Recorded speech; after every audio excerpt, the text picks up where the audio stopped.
Primeiro, qual é a sua opinião sobre a cobertura jornalística do conflito árabe-israelense? Well, the conflict, my view is the conflict is very often depicted in the media outside the Middle East as a Wild West film with good guys and bad guys. It's not a Western movie and there are no good guys and bad guys. I don't write about good guys and bad guys. I write about clashes between right and right. Tragic clashes between right and right. Wow. By the way, I regard the Israeli-Palestinian conflict as a clash between right and right. Absolutely. Between one very powerful claim and another no less powerful claim over the same land. This is the nature of tragedy, two powerful claims. Now, Black Books and all my books are not about good guys versus bad guys. When I get up in the morning, and I get up very early at 5 every morning, and I take a walk for 40 minutes in the desert where I live, and then I come back and I drink a cup of coffee, I sit myself by my desk, and I start asking myself, what if I were him? What if I were her? What if I were them? And I put myself in the shoes or under the skin of everybody. Yes, in Black Box, everybody is right and wrong. Everybody is right and everybody is wrong. This is the essence of the story. This is the essence of all my writing. When I wrote A Tale of Love and Darkness, it's about the tragedy of my parents, and they are both right and they are both wrong. So I write about people who are always right. There is, let me conclude with an anecdote. There is a good Jewish story about a rabbi who, in his capacity as a judge, has to decide between two claims over the same goat. He listened to everybody and then he said, both of you are right. When he came back home, his wife asked him, dear husband, how can they both be right if they claim the same goat? And he said, you know what, dear wife, you are also right.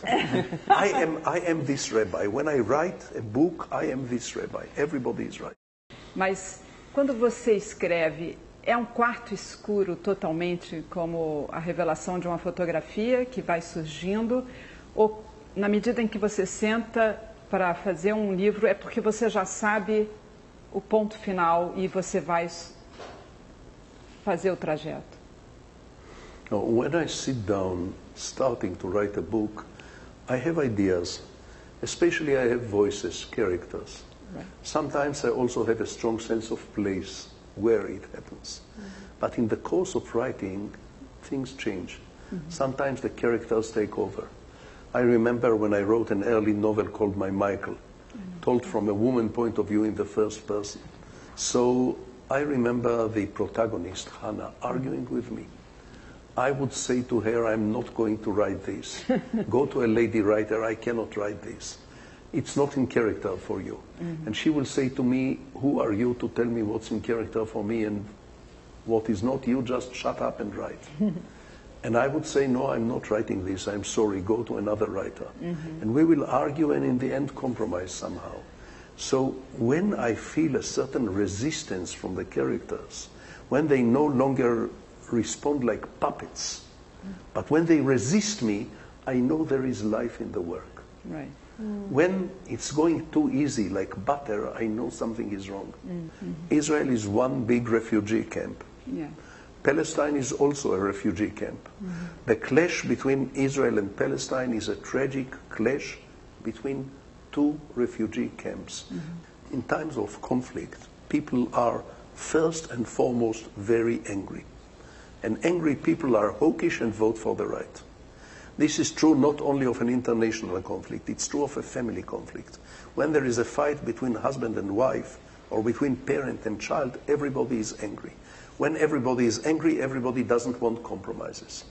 My way of advocating compromise had been for more than 40 years now, the attempt to explain the other, to convey the feelings of the other.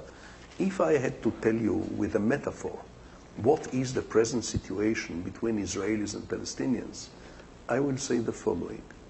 The majority of Israelis are ready for a compromise. Not happy, but ready. The majority of the Palestinians are ready for a compromise. Not happy, but ready. So the patient, Israeli and Palestinian, the patient is ready for the surgery, but the doctors are cowards. Amós, quem são esses o Paulo Daniel Fará, na líderes sua entrevista, corajosos? I don't know their names, I don't see them, but people are full of surprises. You know, one of my deepest convictions is that people change.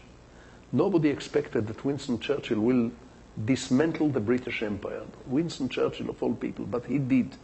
Nobody expected Charles de Gaulle to take France out of North Africa, but he did. Nobody expected President Sadat to come to Jerusalem and recognize Israel, but he did. Nobody expected Mikhail Gorbachev to undo the Soviet bloc, but he did. So people are full of surprises. I don't know who this leader will be. Maybe he or she still don't know that they will be the leader. But the moment will come when brave leaders on both sides will do the inevitable. I talk about this in terms of a medical surgery, of an operation, creating two states. In their heart of hearts, the present leaders know that this is the only option. They know it. They don't have the courage to do it.